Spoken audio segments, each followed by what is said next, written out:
When embarking on the permanent residence journey, cost and financial implication in total budget is one of the key important factors that one needs to consider, as that can totally either make the journey easy or make the journey very hard. That's why in today's video I'm going to be breaking down the cost, or how much it costs for you to relocate to Canada, basically breaking each and every single thing down from the beginning to the end. Stay tuned.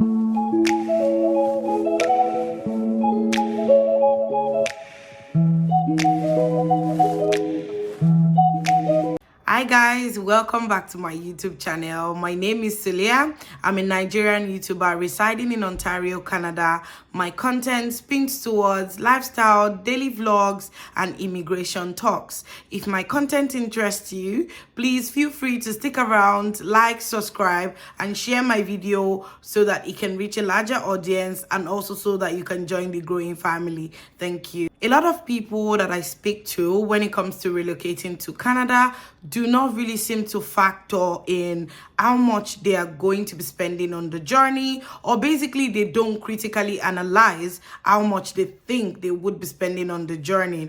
And I understand, it's quite understandable, because it's not spoken of often, because the only side that we get to hear of is, oh, you qualify for this, you qualify for that. What about the cost? What are you saying about the cost? It is expensive to relocate to Canada as a permanent resident. And another important thing is that fees or cost as it relates to relocating to Canada varies from application to application, program to program, in fact, persons to persons, because a single person would not be spending the same amount as a family of 2, or as a family of 4, or as a family of 5. Exchange rate as well plays a huge factor when it comes to costs as it relates to permanent residency to Canada. Exchange rate, like I said, could change as at the time you want to pay for your fees, as at the time you want to pay for your IELTS. So the cost of relocating to Canada is not a one-size-fits-all. It depends, and it varies from application to application and from persons to persons. So let's get on right into calculating. So at the beginning and the initial stage of your application, the first thing that you would be needing, which is the most important thing, is your passport. I don't know where you are applying from, which country you're applying from, but you need your international passport to be able to apply for permanent residency. So how much does international passport cost in your country? You need to find out how that costs, and you need to pen that down. I know that in Nigeria, it ranges from 45,000 to 200,000.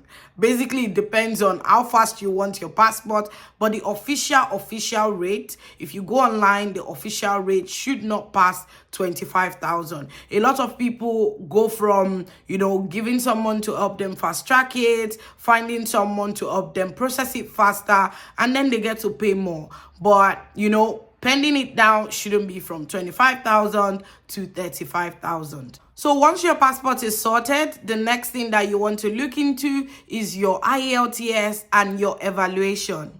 So IELTS, the prices varies from, British Council to IDP MOD. So IDP cost 89,000 while British Council cost 83,000. So you need to find out how much IELTS is in your own country to know how much you would be paying for that. In the UK as well, it varies from centers to center. I know that places in the UK, some would charge you from £175 and above. So it depends. I'm not too sure how much it would cost you in terms of IELTS in the UK, because it varies from center to center. So the next thing after your IELTS, which is coming into cost, is your evaluation. With evaluation, the beginning of the evaluation is your transcript from your university. If you've schooled in Nigeria, you know that you need to process your transcript, going to your university, trying to get your transcript and all of that. So you need to find out how much it would cost you to get your transcript in your university. I went to LASU, for example, and it cost me 33,000 to process my transcript from LASU to ICAS. That is one leg of the evaluation. The second leg of the evaluation is for you to check how much it would cost you with ICAS or WEST or any type of body that you would be using to evaluate your result. I used ICAS and I paid 200 Canadian dollars to get my assessment done. Some people used WEST, and I know that WEST ranges from 241 Canadian dollars and above. If you're paying $241, that means you're using a standard delivery and you're also using a Canadian address.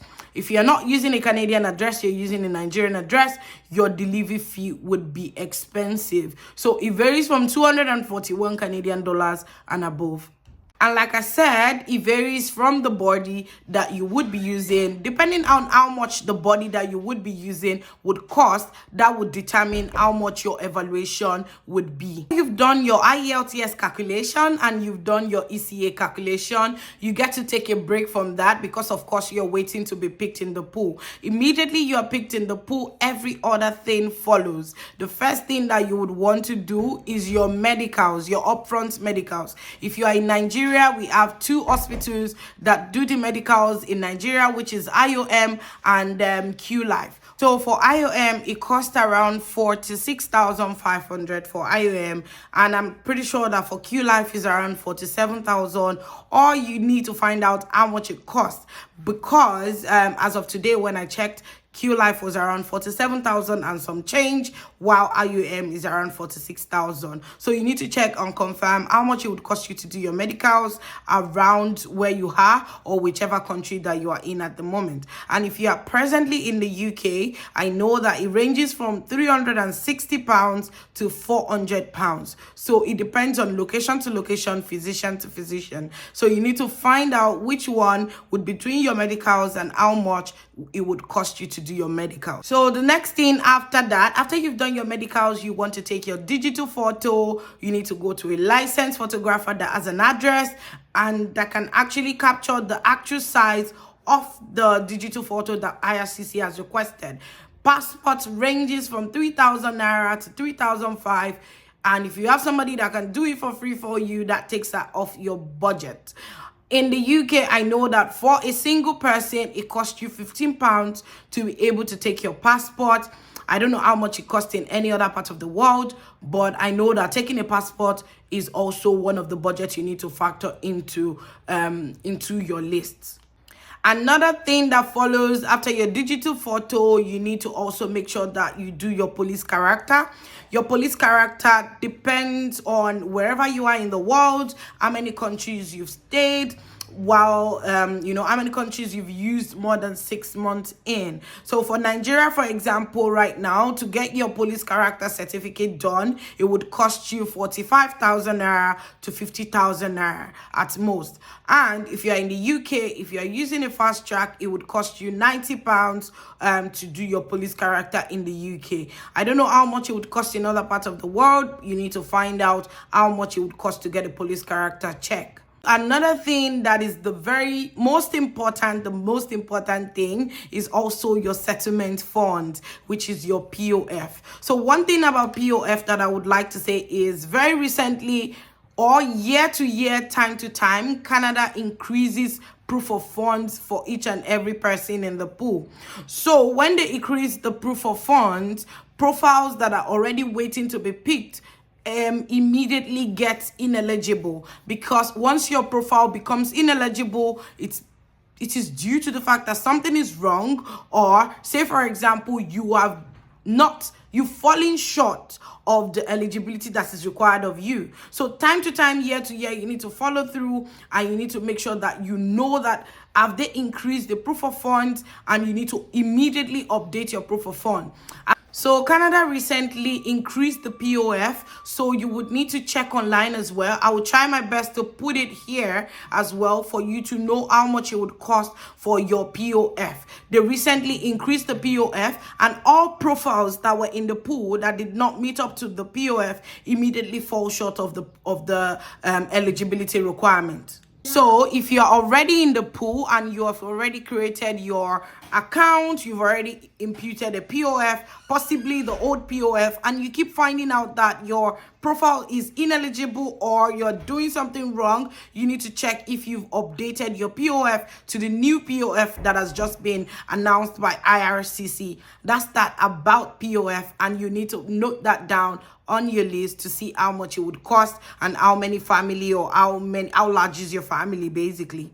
So we move on to the next one, which is the application fee stroke the biometrics fee. So upon finishing, submitting, doing all of those things, the next thing that you would need to do is to pay for your application fee and your biometrics fee if you've not done biometrics before in Canada. So the application fee for a single person costs 1,365 Canadian dollars for a single person, 850 for the processing fee, and 515 Canadian dollars for the permanent residence right of permanent residency fee. So 515 for that, 850 for the processing fee. If you have a spouse as well, your spouse is going to pay the same amount as you, 1,365 Canadian dollars. So if you have a child, inclusive of a child, you will need to pay 230 Canadian dollars for each child that you have. So for your biometrics fee, it costs $85 for a single candidate, and it costs 170 Canadian dollars for a family. If you're applying as a family, it costs you 170 Canadian dollars for your biometrics fee. Note, if you've ever applied to Canada before, either on a visit, either on a study, or any other thing like that, you already have your biometrics noted by the Canadian immigration, so you do not need to give your biometrics anymore, and you do not need to pay for that. If you need to pay for that, then they would let you know. Also, some people decide not to pay for the permanent right of permanent residency fee, which is the 515 Canadian dollars. Some people decide to wait for them to request for the payment, and they only pay for the processing fee, which is also possible, which is doable as well. People do it and they get a request to pay for the right of permanency and permanent residency fee. So whichever one that you can do, if your capacity stops at the amount of the processing fee, you can then pay for that and then move on with the others. And like I said, it is very important to note that the higher the family, the higher the sum. The higher the family, the higher the sum. I would also like to state that what is accepted as a proof of funds, because now that I'm talking about proof of fund, it is very important for me to also state that there are some things that are accepted and there are some things that are not accepted as proof of funds. All of this information you can find on the Canadian website for immigration. You can find all the informations there. You can read up more on them. Every single thing that I'm saying, you will certainly find it on the website. One of the most important things when it comes to proof of funds is that the funds must be accessible and available to you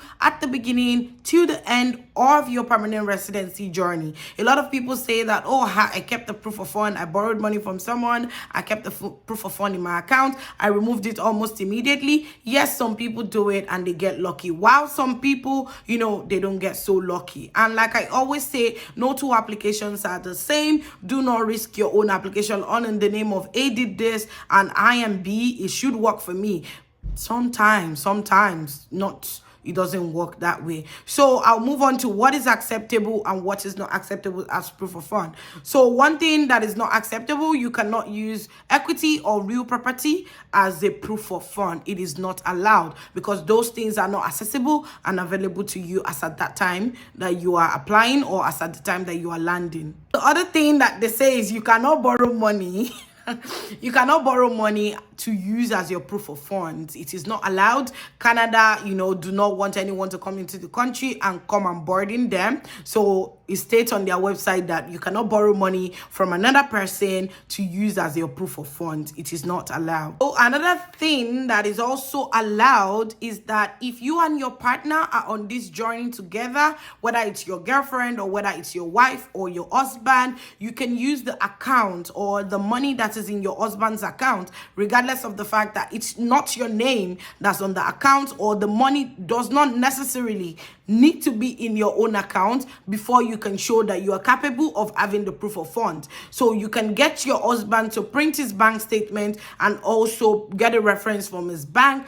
And one of the most important thing that you must also do, you must make sure to note and state that the money in your husband's account or your spouse account or your partner's account, it is accessible to you anytime, any day for the journey, like for the processing of the journey or for the express entry application. You must state that. The officer must see that you stating that the money is accessible to you anytime you need it. Like a brief letter of explanation explaining why it is your husband's account you are submitting with your own account. Do you get what I mean? So it doesn't have to be that it's only your own account. You can also submit the account of your spouse or your partner on the journey.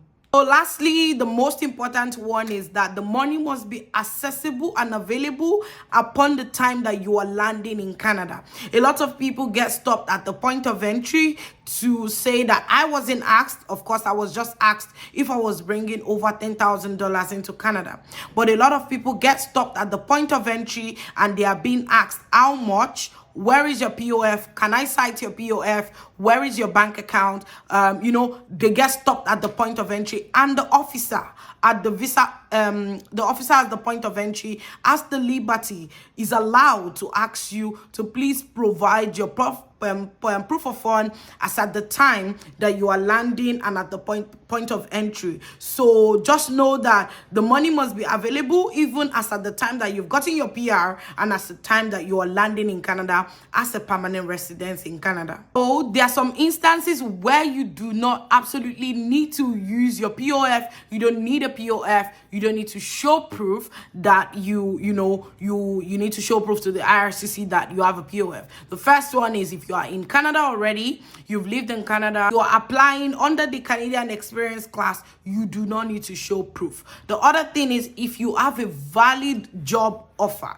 even if you're applying under the Express Entry FSW, if you have a valid job offer, you do not need to show proof of funds. So once you have a valid job offer via LMIA or whatever it is, you do not need to show proof of funds. So finally, in terms of cost and in terms of how much you would be spending on this journey, like I said, I would try and put up a sum total. Like on this part of the, I'll try and put up a sum total on this part of my screen, and you can just take a look roughly at how much it would take for you to be able to apply for Canada residency. And also the other things that are also included when it comes to cost, we have some miscellaneous costs that we do not need to factor into this. The first one meaning transport. Transport is very important. You moving from one place to another, whether it is you fueling your car, it is you taking Uber, or if it is even you having to travel by air from one place to another to get things done. Those are also costs that you need to factor into, and they can vary from a little amount to as much as a high account.